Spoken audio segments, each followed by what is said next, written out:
স্বামী মারা গেছে। স্বামী মারা যাওয়ার পরে স্ত্রী দ্বিতীয় কোনো স্বামী গ্রহণ করে নাই। বাচ্চার চেহারার দিকে তাকাইয়া সৌন্দর্য, রূপ, লাবণ্য, যৌবনকে বিসর্জন দিয়েছে। বাচ্চা বড় হয়ে গেছে, শক্তি হয়েছে। সন্তান এবার মাকে বলল, ও মা, আমার মনে চায় আমি ইতালিতে গিয়া কাজ কাম কইরা বাড়ি ঘরটার একটু সৌন্দর্য করব, কিন্তু টাকা নাই, কেমনে আমি ইতালি যাব? নানার যেই সম্পদ মা তুমি পাবে, সেই সম্পদ বিক্রি করে আবার ইতালি পাঠায়া দাও। এবার মা সিদ্ধান্ত নিল যে বাবার পৈতৃক সম্পদ বিক্রি করে সন্তানকে ইতালিতে পাঠাবো। সম্পদ বিক্রি করার পরে টাকার ক্যাপচার হয় না, আরো লাগবে।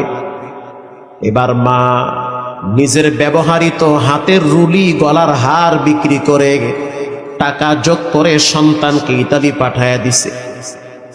ইতালিতে সন্তান যাওয়ার পরে 2-1 মাস মায়ের সাথে ভালো এক সম্পর্ক। ও মা, আগামী বছর থেকে ঘরের কাছে হাত দিব, বিল্ডিং বানাইব। কত স্বপ্ন, মায়ের কলিজার ভিতরে আনন্দ। যদিও আমি দ্বিতীয় স্বামী হিসেবে কাউকে গ্রহণ করি নাই, সন্তানের ভবিষ্যতের দিকে তাকায়া আজকে সেই সন্তান প্রতিষ্ঠিত হয়েছে, মানুষ হয়ে গেছে। এবার সেই ডাক্তার বলে, হুজুর 3-4 মাস যাওয়ার পরে সন্তান কেমন জানি পরিবর্তন হয়ে গেছে। পরে বুঝতে পারলাম সন্তান একটা মেয়ের পাল্লায় পড়ছে। এই মেয়েটার সাথে ফোনে নিয়মিত কথা হয়, আলাপ হয়। আল্লাহর কসম, আল্লাহর জাত ও সিফতের কসম, মিথ্যা বললে যেন আমার জিহ্বাটা বেঁকা হয়ে যায়। গতকালকে বয়ান করছি কুমিল্লায়, লাঙ্গনকোট কুমিল্লায়। গাড়িতে বসলাম, এক ভদ্রলোক আইসা চোখের পানি ছেড়ে কেঁদে দিয়েছে, হুজুর আমার সন্তান এখন কন্টিনিউ এসএসসি পরীক্ষা দেয়, কিন্তু আমার সন্তান একটা মেয়ের পাল্লায় পড়ে পরিবর্তন হয়ে গেছে। সন্তানটা ঘরেও থাকে না, রাত জেগে জেগে মেয়েটার সাথে সময় দেয়। একটু দোয়া করেন, কিছু বললে সন্তান আমাকে মারতে চায়। এরকম সন্তান আজকে ঘরে ঘরে অভাব না, আছে না নাই? কিচ্ছু হবে না, ভবিষ্যৎ জিন্দেগি অন্ধকার হয়ে যাবে। মা টের পাইছে সন্তান পরিবর্তন হয়ে গেছে। কিছুদিন পরে সন্তান গোপনে ওই মেয়েটাকে বিবাহ করেছে। মেয়েটা বলেছে, বিবাহ বসতে পারি, শর্ত একটা, যে তুমি আমাদের বাড়িতে আসবে, টাকা পয়সা যা কামাই করবে আমার হাতে দিবে, তোমার মায়ের সাথে সম্পর্ক রাখতে পারবে না। ছেলেটা মেয়ের প্রেমে অন্ধ হয়ে গেছে, মানসিক প্রতিবন্ধী হয়ে গেছে। ভালোবাসার জোয়ার চলে আসছি, একা একা বাংলাদেশে চলে আসছে, গোপনে বিবাহ করেছে। বিবাহ করার পরে শ্বশুর বাড়িতে কিছুদিন থাকলো। এরপরে শ্বশুর শাশুড়ি স্ত্রী সহ এয়ারপোর্টে সন্তানটাকে আগায় দিছে, যাও ইতালিতে নিরাপদে যাও। কারণ শ্বশুর শাশুড়িও টের পাইছে টাকার গাছ, মসমসা টাকা কামাই করে, এরই তো দরকার। কথা ঠিক না ব্যাঠি? এরই তো দরকার। এবার সন্তান বিদেশে যাওয়ার পরে নিয়মিত শ্বশুর শাশুড়ির সাথে যোগাযোগ, মায়ের সাথে সম্পর্ক নাই। দীর্ঘদিন হয়ে গেল। মা তো রাত্রিবেলা চোখের অশ্রু যায় নামাজে ধরায়, আর বলে, আল্লাহ কেমন সন্তান দিলা, কত স্বপ্ন, কত চিন্তা ভাবনা, সব তো মাটি হয়ে গেল। খাওনি তো পেটে জুড়ে না। হঠাৎ একদিন মা শুনতে পাইল যে আমার সন্তান গ্রামে আসতেছে। কোন গ্রামে? বলে পাশের গ্রামে সন্তানের বন্ধুর বোনের বিবাহের অনুষ্ঠানে আসবে। মা চিন্তা করলো হয়তো আমার সাথে একটু দেখা করে যাবে। সন্তান বিবাহের অনুষ্ঠান কমপ্লিট করে যখন গাড়ি নিয়ে ঢাকায় রওনা হয়েছে, মা আর নিজেকে সামাল দিতে পারে না। মা বুঝতে পারছে যে সন্তানের ভিতরে মনুষ্যত্ব নাই, পশুর চেয়েও খারাপ হয়ে গেছে। সন্তানের মহব্বতে মা এবার রাস্তায় দাঁড়ায় রইছে। এবার সন্তান যখন গাড়ি টান মারছে, মা সামনে দাঁড়ায় বলে, টান দিস না, একটা বারের জন্য তোর বাবার ভাঙ্গা খাটটা একটু বসে যা। সন্তান বলতে আছে, রাস্তা ছেড়ে দাও, ব্যস্ত আছি আমি, পরে দেখা করব, তোমাকে পরিচয় দিলে আমার মান সম্মান থাকবে না। তুমি তো ফকিরনি, তুমি তো গরিব। তোমার ওই ভাঙ্গা টিমের ঘর দেখলে আমার স্ত্রী মন খারাপ করবে, শ্বশুর শাশুড়ি মনে করবে যে আমি ফকিরনির পোলা। মা বলতে আছে, সন্তান, জীবনে কোনোদিন তোর শ্বশুর শাশুড়ির সাথে আমার দেখা করাইস না। একটা বারের জন্য আমার ঘরে আইসা আমার হাতে এক গ্লাস পানি খেয়ে যা। আমি তো তোমাকে লম্বা টাইম পেটে রাখছি, তোমাকে রাত জেগে জেগে পাখা দিয়া বাতাস কইরা ঘুম পাড়াইছি, গভীর রাত পর্যন্ত তোমাকে আমি সুস্থ করার জন্য পাশে বসে বসে যত্ন করেছি। তখন তো আর বউ ছিল না, তখন তো শ্বশুর শাশুড়ি ছিল না, এখন তোমার অভাব নাই। বারবার খবর নেয় তোমার, তুমি কেমন আছো। আলগা দরদ এখন বায়া বায়া পড়ে, ঠিক না ঠিক? এতদিন তো খবর ছিল না। সন্তান বলল সময় নাই, জায়গা পরে আসবো। মা চিন্তা করলো সন্তান থাকবে না, চলে যাবে। জানলার ফাঁক দিয়া মা হাত ঢুকা দিছি, যাইস না, একটা বারের জন্য ঘরে বসে যা। সন্তান এমন নিষ্ঠুর পাশাদ, মাকে এমন জোরে একটা ধাক্কা মারছে, গাছের সাথে গিয়া মা পড়ে গিয়েছে। বাড়ি খাওয়ার সাথে সাথে মায়ের কপালে প্রচন্ড আঘাত পাইছি, রক্ত বায়া বায়া পড়ছে। তারপরেও মা চিল্লায় চিল্লায় বলতে আছে, আল্লাহ, ও আমারে যদিও কষ্ট দিছে, তুমি রাগ কইরা ওরে কষ্ট দিও না। যদিও আমার কপাল থেকে রক্ত ঝরাইছে, তুমি রাগ কইরা শাস্তি দিও না।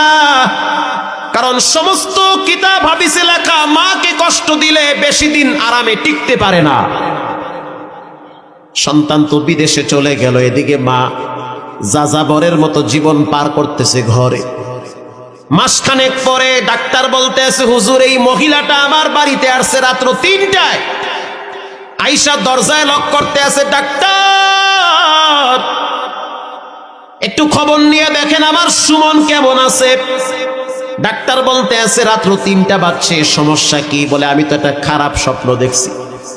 এটা কোনো বানোয়াট কিচ্ছা কাহিনী না, এটা হলো কুমিল্লার বাস্তব ঘটনা। আল্লাহু আকবার। ডাক্তার বলতে আছে, খবর কেমনে নিব? মহিলা বলতে আছে, যেমনে হোক খবর নেন, আমার সন্তান কেমন আছে। ডাক্তার বলল, কি স্বপ্নে দেখলা? বলে, আমি দেখছি আমার সন্তান একটা ফ্যাক্টরির ভিতরে মিশিং চলতেছে, মিশিং এর ফিতার সাথে আমার সন্তানের হাত পেঁচাইছে। হাত পেঁচাইতে পেঁচাইতে পেঁচাইতে পেঁচাইতে শরীর থেকে হাতটা আলাদা হয়ে গেছে। এটা আমি স্বপ্নে দেখছি, তাড়াতাড়ি একটু খবর নেন। ডাক্তার বলতে আছে, হুজুর, আমি এই মহিলাটারে একটু বুঝাইয়া শুনাইয়া বাড়িতে পাঠায়া দিছি। কিছুক্ষণ পর আমার মোবাইলে রিং ভেসে উঠল। তখন মোবাইলের দিকে তাকায় দেখলাম এটা বাহিরের নাম্বার। কল রিসিভ করলাম। ওই যে সুমনের কিছু বন্ধু বান্ধব আছে, তাদের সাথে আমার কথা হয় মাঝে মাঝে। একজনে ফোন দিয়া বলল, সুমনের অবস্থা খারাপ, ফ্যাক্টরির ভিতরে, জুতার ফ্যাক্টরির ভিতরে দাঁড়ায়া দাঁড়ায়া ডিউটি পালন করতেছিল, চামড়াগুলা পলটাইতেছিল ফিতার সাথে। একটা সময় দেখা গেল হাতটা হঠাৎ ফিতার সাথে ঢুকে গেছে, ফিতাও ঘুরতেছে, দেহটাও ঘুরতেছে, হাত ঘুরতেছে, ফিতাও ঘুরতেছে, বডিটাও ঘুরতেছে।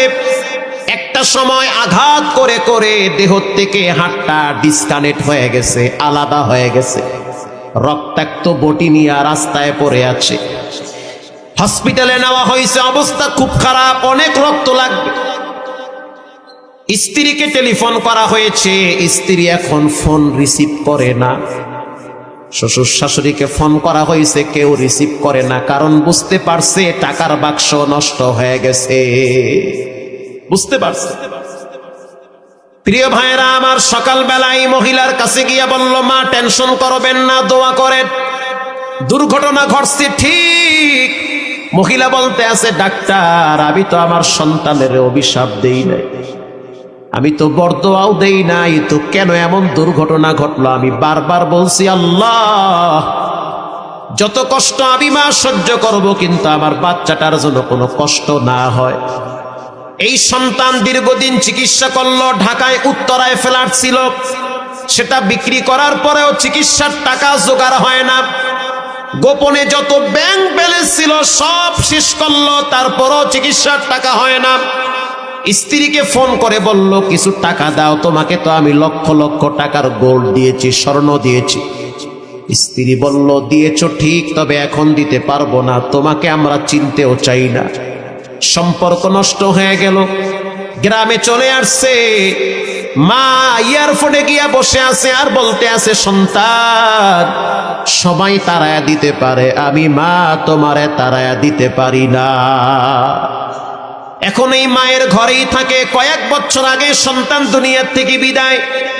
সবে বরাতের রাত, ও মা বাবার অবাধ্য সন্তান, যারা বেয়াদবি করেছো, যাদের উপরে মা বাবা কষ্ট নিয়ে আসে, গোপনে মাপ চাও, তা না হলে সুন্দর জীবন টিকবে না, এলোমেলো হয়ে যাবে, ভবিষ্যৎ অন্ধকার হয়ে যাবে। যাদের টাকনুর নিচে প্যান্ট আছে তাদের দোয়া কবুল হবে না। সবে বরাতের রাত্রে তাদের ক্ষমা নাই, যাদের টাকনুর নিচে ইজারি ফিন্নার। আল্লাহর রসুল বলেন, যারা টাকনুর নিচে লঙ্গি পরে, প্যান্ট পরে, এটা ডাইরেক্ট জাহান্নামে পাঠায় দিবেন কে? হঠাৎ ঝুলে গিয়েছে এক হিসাব, বা হঠাৎ প্যান্ট একটু নিচে নেমে গিয়েছে, টাকনুর নিচে ঝুলতেছে আর এক হিসাব। কন্টিনিউ সৌন্দর্য বাড়াবার জন্য টাকনুর নিচে প্যান্ট ঝুলে আছেন, পায়ে হাত দিয়ে বলি এটা জায়েজ নাই, হারাম। পায়ের নিচের অংশটুকুন ডাইরেক্ট জাহান্নামে যাবে। হাদিসে আসছে, ইজারি ফিন্নার, ডাইরেক্ট জাহান্নামে যাবে ওটা। নাউজুবিল্লাহ বলেন। বেঁচে থাকেন এগুলোর থেকে। শবে বরাতের রাত্রে হত্যাকারীর কোনো ক্ষমা নাই। প্রিয় ভাইয়েরা আমার, এর জন্য পাক্কা নিয়ত করে নেন, এখানে অনেক মা বাবার অবাধ্য সন্তান আছেন যারা কোনোদিন মা বাবার সাথে আর বেয়াদবি করবেন না, আল্লাহর সাথে কখনোই শিরিক করবেন না, জীবনে নামাজ ছাড়বেন না, হারাম খাবেন না, আব্বা আম্মার সাথে দুরাচরণ করবেন না। দিলটা যদি নরম থাকে, তওবার নিয়াইতে দুইটা হাত আল্লাহকে দেখায় দেই। নারায়ে তাকবীর। আয় আল্লাহ, আপনি হাতগুলা কবুল করে নেন, জানে মালে বরকত বাড়ায় দেন। জীবনে একবার মদিনায় রওজার পাশে সালাম দেওয়ার তৌফিক দেন, বলেন আমিন।